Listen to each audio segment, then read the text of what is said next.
Hi friends, வணக்கம். இன்றைக்கி நம்ம டுடேஸ் ஏ குட் டே சேனல் என்ன பார்க்க போகிறோம்னா, ஹிந்தி விஷாரத் பூர்வாதில் இருக்கக்கூடிய நவீன் கத்திய சைனிகா 2 அதில் ஃபஸ்ட் லெசனான போலா ராம் கா ஜீவ் அதனுடைய சப்ரசங் வியாக்கியா கீஜியே பார்த்துட்டோம். இப்போ அதனுடைய சாராம்சத்தை பார்க்க போகிறோம். ஃப்ரெண்ட்ஸ், வீடியோக்குள்ளே போகிறதுக்கு முன்னாடி நம்ம டுடேஸ் ஏ குட் டே சேனலில் வர வீடியோஸ் எல்லாம் உங்களுக்கு பிடிச்சிருக்கு, யூஸ்ஃபுல்லாக இருக்குது அப்படின்னு நினச்சிங்கன்னா கண்டிப்பாக நம்ம சேனலை சப்ஸ்கிரைப் பண்ணுங்கள். அப்போ தான் அடுத்தடுத்த வீடியோஸ் போடும்போது அதுக்கான நோட்டிஃபிகேஷன் உங்களுக்கு கட்டாயம் கிடைக்கும். இதே மாதிரி விஷாரத் பூர்வாத் படிக்கிற உங்கள் ஃப்ரெண்ட்ஸ் எல்லாருக்கும் இதை ஷேர் பண்ணுங்கள். அவங்களுக்கும் இது யூஸ்ஃபுல்லானதாக இருக்கும். நான் போடுற வீடியோஸில் இருக்கிற லெசன்ஸ் எல்லாம் உங்களுக்கு நான் எடுக்கிற விதம் பிடிச்சிருக்கு, புரிஞ்சிருக்கு அப்படின்னு நினச்சிங்கன்னா லைக் பண்ணுங்கள். அதில் இருக்கிற ப்ளஸ் ஆர் மைனஸ் என்ன அப்படின்றத கமெண்ட் பண்ணுங்கள். ஓகே ஃப்ரெண்ட்ஸ், இப்போ நம்ம லெசனுக்குள்ளே போகலாம். पठित पुस्तक के आधार पर भोला राम का जीव पाठ का सारांश लिखिए. அதாவது பட்டித் புஸ்தக் அப்படின்னா நீங்கள் படிக்கிற இந்த புத்தகத்தின் அடிப்படையில் போலாராம் கா ஜீவ் இந்த கதையினுடைய சாராंश எழுதுங்க. இப்போ நம்ம எஸ்ஸே பார்க்கலாம். हरिशंकर परसाई हिंदी के जाने माने साहित्यकार और धर्मयुग के यशस्वी संपादक रहे. அதாவது ஹரிசங்கர் பர்சாய் அப்படின்றவர் தான் இந்த கதையை எழுதினவர். அவர் ஹிந்தி உலகத்தில் ஹிந்தி சாகித்யக்கார் இலக்கிய உலகத்தில் மிகவும் பிரசித்தி பெற்றவர். அப்புறம் தர்மயுக் அப்படின்ற ஒரு இதில் பிரபல ஆசிரியராகவும் இருந்துள்ளார். समाज की विसंगतियों पर देश में व्याप्त भ्रष्टाचार और घूसखोरी पर करारा व्यंग्य करने के कारण उनकी ख्याति श्रेष्ठ व्यंग्य लेखक के रूप में भी है. சமாஜ் கி சமுதாயத்தில் இருக்கக்கூடிய முரண்பாடான விஷயங்களை பற்றியும், தேஷ்மே வியாப்த் தேசத்தில் பரவி கிடைக்கின்ற பிரஷ்டாச்சார் அப்படின்னா ஊழல், இந்த இதை லஞ்சம், இந்த கதையில் முக்கியமான இதை லஞ்சம், அப்புறம் எப்படி அரசு துறைகளில் இந்த லஞ்சம் ஊழல் இதெல்லாம் மண்டி கிடக்க அப்படின்றத பற்றின ஒரு நகைச்சுவை கதை தான். கராரா வியங்ய கர்ணேக்கே காரன், அதை பற்றின விஷயங்களில் நகைச்சுவையோட எழுதக்கூடியதில் இவர் ரொம்ப வல்லவர், புகழ்பெற்றவர். அதனால தான் இவர் ஒரு சிறந்த நகைச்சுவை எழுத்தாளராகவும் இருக்கிறார். போலாராம் கா ஜீவ் நாமக் பிரஸ்துத் व्यंग्य कथा में परसाई जी सरकारी तंत्र में कोड की तरह पहली घूसखोरी पर चोट करते हैं. போலாராம் கா ஜீவ் அப்படின்ற எழுதியிருக்கக்கூடிய இந்த நகைச்சுவை கதையின் மூலமாக பர்சாயி ஜி என்ன இது பண்ணியிருக்காருன்னா, சர்க்காரி தந்த்ரு அரசு துறைகளில் அரசு இயந்திரத்தில் ஒரு தொழுநோய் மாதிரி படிந்து கிடக்கின்ற ஒரு லஞ்சத்தை பற்றி சாடியிருக்கிறார். அதை பற்றின விஷயங்களை சொல்லியிருக்கார். व्यवस्था इतनी खराब हो चुकी है कि भ्रष्ट अधिकारी सरकारी कमचोरी को भी नहीं बख्शते. அப்படின்னா व्यवस्था इतनी खराब, எந்த அளவுக்கு ரொம்ப ஊழல் மண்டி கிடக்கு அப்படின்னா, அந்த லஞ்ச வாங்கக்கூடிய அதிகாரிகள் அரசு துறையில் பணியில் இருக்கவங்ககிட்ட கூட அவங்க அவங்களுடைய பணியாளர்கள் அரசு துறையில் வேலை செய்வவங்கிட்டும் கூட அவங்க லஞ்சம் வாங்குறாங்க. அந்த அளவுக்கு அவங்கள கூட அவங்க விட்டு வைக்கல, அந்த அளவுக்கு அவங்க லஞ்சம் வாங்குறது இருக்கு. போலாராம் கா ஜீவ் சர்க்காரி தந்த்ர और दफ्तर में व्याप्त भ्रष्टाचार पर बड़ा करारा व्यंग्य है. போலாராம் கா ஜீவ் இதில் அரசு இயந்திரம் மற்றும் அலுவலகத்தில் பரவி கிடக்கின்ற லஞ்சத்தை பற்றி நல்ல ஒரு மிகப்பெரிய அளவில் நகைச்சுவையாக எழுதியுள்ளார். सेवा निवृत्ति होने पर 5 वर्ष तक सैकड़ों आवेदन पत्र भेजने पर भी भोलाराम को मरने तक पेंशन न मिल सकी. இப்போ தான் ஸ்டோரிக்குள்ளே நம்ம வரோம். சேவா நிவர்த்தி அப்படின்னா ரிட்டையர்மெண்ட் ஆனதுக்கு அப்புறமும் கூட, பணி ஓய்வு பெற்றதுக்கு அப்புறமும் கூட 5 வருஷம் ஆகியும் ஆயிரக்கணக்கான ரெக்வஸ்ட் லெட்டர் அனுப்பியும் கூட போலாராமுக்கான பென்ஷன் கிடைக்கல. அதாவது எப்போ வரைக்கும்னா அவன் இறந்தும் கூட போயிட்டான், அப்பவும் அவனுக்கான பென்ஷன் கிடைக்கல. क्योंकि उसने बाबुओं और अधिकारियों को घूस नहीं दी. ஏன்னா அவன் அங்கே இருக்கிற அரசு அதிகாரிகளுக்கு தேவையான லஞ்சத்தை அவன் கொடுக்கல, ஏன்னா அவனால் கொடுக்க இயலலை. भ्रष्टाचार और घूसखोरी पर किया गया यह व्यंग्य तब अपनी चरम सीमा पर पहुंच जाता है. ஊழல் மற்றும் இந்த லஞ்சம் இதை பற்றின கேலி அதனுடைய உச்சத்தை அடைந்திருக்கு. जब बड़े साहब रिश्वत के रूप में नारद की वीणा भी रखवा लेते हैं. எந்த அளவுக்குன்னா அந்த அதிகாரி வந்து நாரதர் ஜியினுடைய வீணையை கூட விட்டு வைக்கல. அந்த அளவுக்கு அவங்க லஞ்சம் வாங்கி தான் வேலை செய்வோம் அப்படின்ற மாதிரி இருக்காங்க. भोलाराम सेवानिवृत्ति हुआ तो 5 साल तक कोशिश करते रहने पर भी उसे पेंशन नहीं मिल पाई. போலாராம் வந்து ரிட்டையர் ஆனதுக்கு அப்புறமும் 5 வருஷம் ஆகியும் கூட பல முயற்சிகள் செய்தும் கூட அவனுக்கு வரவேண்டிய பென்ஷன் வந்து கிடைக்கல.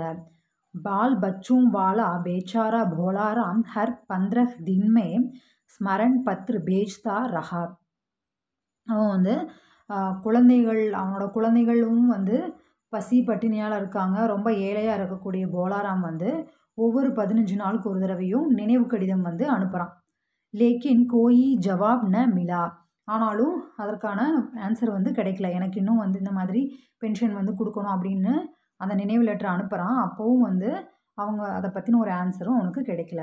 கை பார் சக்கர் காட்டே தௌடு தூப் கி கோயி ஃபியாதா நஹி ஹுவா.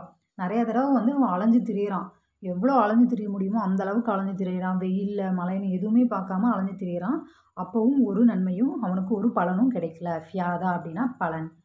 கர்கே பர்த்தன் தக் பிக் கயே. பர்த்தன் அப்படின்னா பாத்திரங்கள். வீட்டில் இருக்கிற பண்டங்களையும் கூட வித்தாச்சு. பிர் பூக் மரி கி ஹாலத் ஆயி. கடைசியில் பசி பட்டினியால் அவன் இறக்க வேண்டிய நிலைமை தான் வந்தது.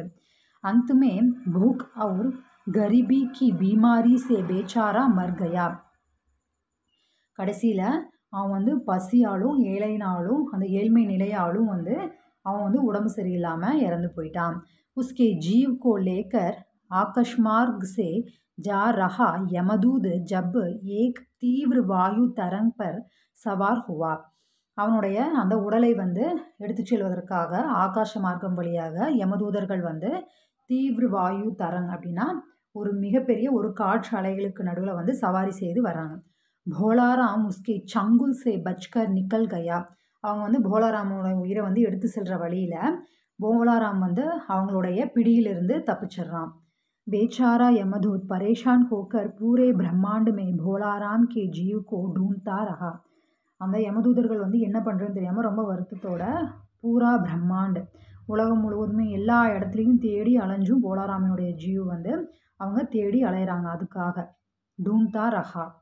भूलोक से निकलकर 5 दिन होने पर भी जीव ऊपर नहीं पहुंचा. பூலோகத்துக்கு போய் போலாராமனுடைய ஜீவை வந்து எடுத்துகிட்டு வர போய் யமதூதர்கள் போய் 5 நாள் ஆச்சு. இன்னியும் வந்து அவங்க வந்து மேலே வந்து சேரல. தோ யமலோக் மே கல்பலி மச் கயி. அதனால் யமலோகத்தில் ஒரு கலகமே ஏற்பட்டுருச்சு. சித்ரகுப்த் ने भोलाराम के जीव के लाप्त होने की रिपोर्ट यमराज को दी. சித்ரகுப்தர் என்ன பண்ணாரு, போலாராமனுடைய ஜீவன் வந்து இன்னும் வந்து காணவில்லை அப்படின்னு சொல்லி அதனுடைய ரிப்போர்ட்டை வந்து யமராஜ் கிட்ட கொடுக்குறாரு. यमराज ने कुपित होकर पूछा कि वह दूत कहाँ है. யமராஜர் வந்து ரொம்ப கோபத்தோட, குப்பித் அப்படின்னா ரொம்ப கோபத்தோட கேட்குறாரு, எங்கே அவனை கூட்டு வர போன யமதூதர்கள் எங்கே அப்படின்னு சொல்லி கேட்குறாரு. तभी यमदूत बधुआ सा पहुंच गया और हाथ जोड़कर बोला कि मैं बड़ी सावधानी में भोलाराम के जीव को ला रहा था. அப்பன் வந்து யமதூதர்கள் பத்வாஸ் அப்படின்னா ரொம்ப நொந்து போய் போலாராமனுடைய ஜீவை தேடி அலைஞ்சு கிடைக்காதனால ரொம்ப நொந்து போய் அங்கே வந்து சேர்றாங்க.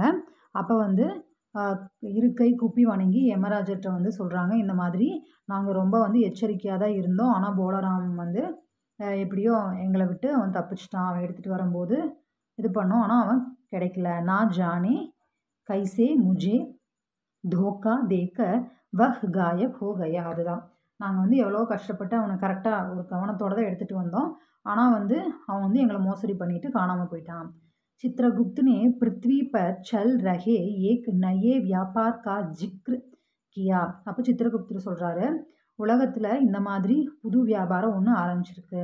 वह यह कि लोग अपने दोस्तों को पल भेजते हैं तो रास्ते में रेल वाले उड़ा लेते हैं. அதாவது என்னென்னா, மக்கள் வந்து தங்களுடைய நண்பர்களுக்காக ஏதாவது அதை பல் பேஜ்தே ஹே பழங்களை ஏதாவது அனுப்புனாங்க அப்படின்னா ரயில்வாலே அங்கே இருக்கிற ரயில்வேல வேலை செய்கிற அதிகாரிகள் அதை எடுத்துடுறாங்க. பார்சலோं में से मोजे रेलवे अफसर पहनते हैं. பார்சலில் வந்து செப்பல் அந்த மாதிரி ஷூஸ் அதெல்லாம் அனுப்புனாங்க அப்படின்னா அங்கே ரயில்வே ஆஃபீஸர்ஸே அதெல்லாம் எடுத்துடுறாங்க. राजनीति में विरोधी नेता को उड़ाकर बंद किया जाता है. அரசியலில் தங்களுக்கு எதிரியாக இருக்கக்கூடிய தலைவர்களை வந்து அவங்கள கடத்தி கொண்டு வந்து மறைச்சி வச்சிடுறாங்க.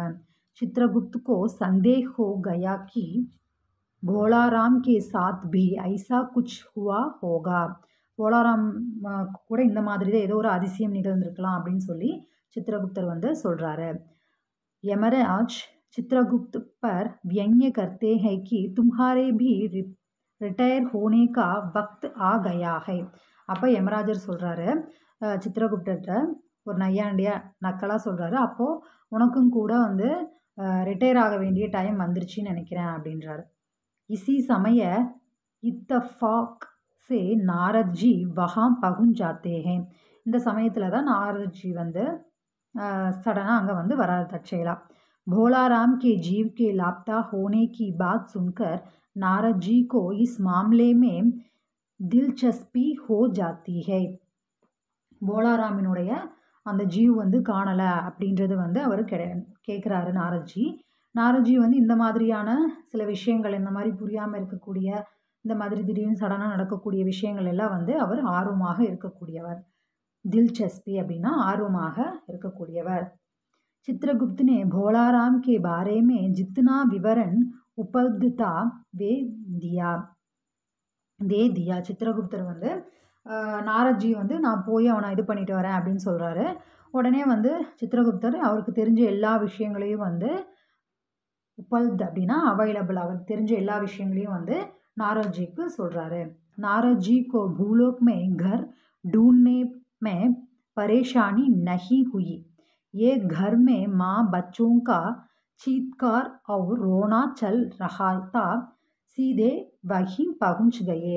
நாரத்ஜிக்கு வந்து பூலோகத்துக்கு வந்ததுக்கு அப்புறமா போலாராமினுடைய இடத்த தேடி கண்டுபிடிக்கிறது கஷ்டமாக இல்லை. பரேஷானி நஹி ஹுயி. ஏன்னா ஒரு வீட்டுக்கு முன்னாடி அம்மாவும் குழந்தையும் வந்து ரொம்ப அவங்களுடைய அலறல் சத்தம் கேட்டுச்சு. அவங்க ரொம்ப அங்கே அழுதுட்டு இருந்தாங்க, ரொம்ப கஷ்டத்தோடு அழுதுட்டு இருந்தாங்க. அந்த இடத்துக்கு நாரத்ஜி போய் சேர்ந்தார். भोलाराम की पत्नी से पता चला कि भोलाराम गरीबी की बीमारी से मरा था. போலாராமுடைய பத்தினி அவங்களுடைய மனைவி மூலமாக தெரிந்து கொள்கிறார் போலாராம் வந்து ஏழ்மை மற்றும் நோயின் காரணமாக இறந்துட்டான் அப்படின்னு. 5 साल की भाग दौड़ी के बावजूद पेंशन नहीं मिली. அவன் சொல்கிறான், பத்தினி போலாராமனுடைய பத்தினி சொல்கிறான், 5 வருஷமாக வந்து பென்ஷனுக்காக அலைஞ்சு திரிஞ்சாலும் கூட பென்ஷன் வந்து கிடைக்கல. பர்த்தன் தக் பிக் கையே.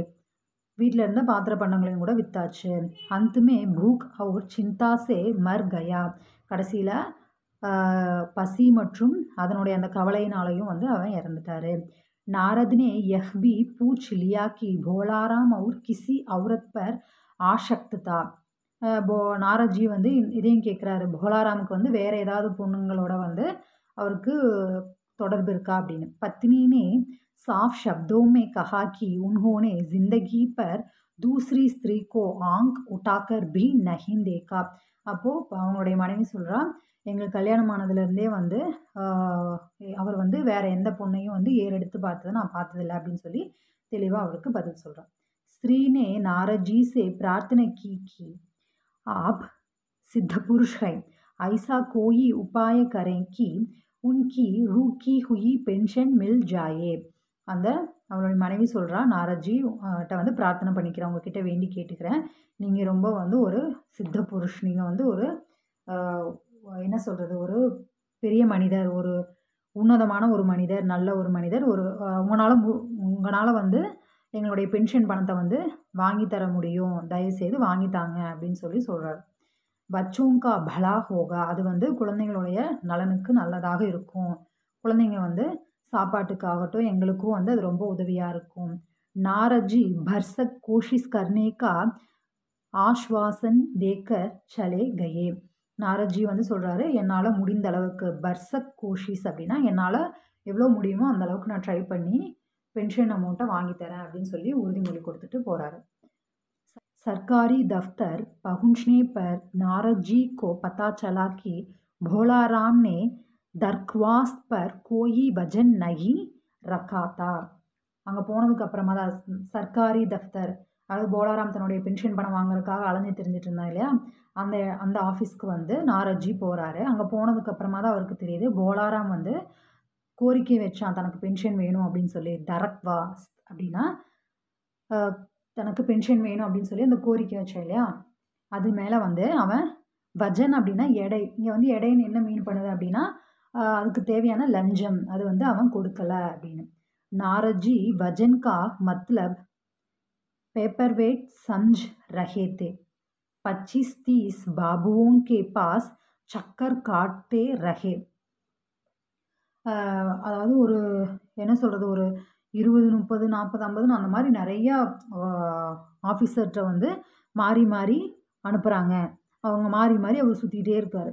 अंत में एक चपरासी ने उन्हें अफसर के पास भेज दिया. கடைசியில் அங்கே இருந்த ஒரு பியூன் வந்து அவரை ஒரு ஆஃபீஸர்கிட்ட அனுப்புகிறான். नारद जी के मुख से भोलाराम का मामला जानकर अफसर ने बताया कि भोलाराम ने गलती की. அங்கே இருந்த ஒருத்தன் வந்து சொல்கிறான், இந்த மாதிரி போலாராம் வந்து தப்பு பண்ணிட்டான் அப்படின்னு. यह दफ्तर भी एक मंदिर है. இந்த ஆஃபீஸ் வந்து ஒரு கோயிலை போல. उसने कोई भेंट नहीं चढ़ाई. இங்கே வந்து ஏதாவது ஒரு இது வந்து வைக்கணும், என்னென்னா லஞ்சம் கொடுக்கணும் அப்படின்றத அவங்க அங்கே மாறி மாறி அப்படி சொல்கிறாங்க. आवेदन पत्र पर वजन रखेंगे तो काम हो जाएगे. ஆவேதன் பத்திரம் அப்படின்னா ரெக்வஸ்ட் லெட்டர், இந்த மாதிரி வைக்கும்போது அதில் வந்து கண்டிப்பாக வந்து ஏதாவது வெயிட் வைக்கணும், அப்போ தான் வந்து வேலை நடக்கும் அப்படின்னா லஞ்சம் கொடுக்கணும், அப்போ தான் வேலை நடக்கும் அப்படின்றது தான் அந்த ஆஃபீஸர் சொல்கிறார். அஃப்சர் கி நசர் நாரத் கி வீணா பர் படி.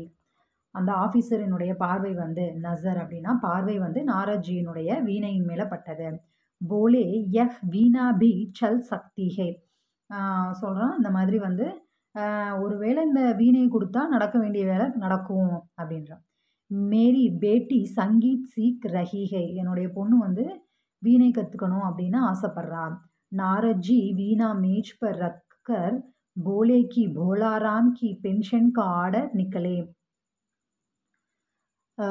அப்போ வந்து நாரத்ஜி வந்து வீணையை வந்து அந்த மேஜை மேலே வச்சுட்டு கேட்குறாரு, இப்போ போலாராமனுடைய பென்ஷன் கிடச்சிருமா அப்படின்னு கேட்குறாரு.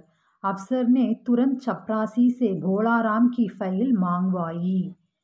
அப்போது ஆஃபீஸர் வந்து துரந்த் அப்படின்னா உடனே வந்து இந்த பியூன் கிட்ட போலாராமனுடைய ஃபைலை வந்து மாங்குவாயா அப்படின்னா எடுத்துகிட்டு வா அப்படின்னு சொல்கிறாரு. साहब ने द्वारा नाम पूछा तो नारद जी जोर से बोले भोलाराम. அப்போ வந்து சாஹப்னே துவாரா வந்து இப்போது நாரத்ஜி வந்து ரொம்ப சத்தமாக வந்து அந்த ஆஃபீஸர்கிட்ட வந்து சொல்கிறாராமா, போலாராம் அப்படின்னு சொல்லி கத்துறாராமா.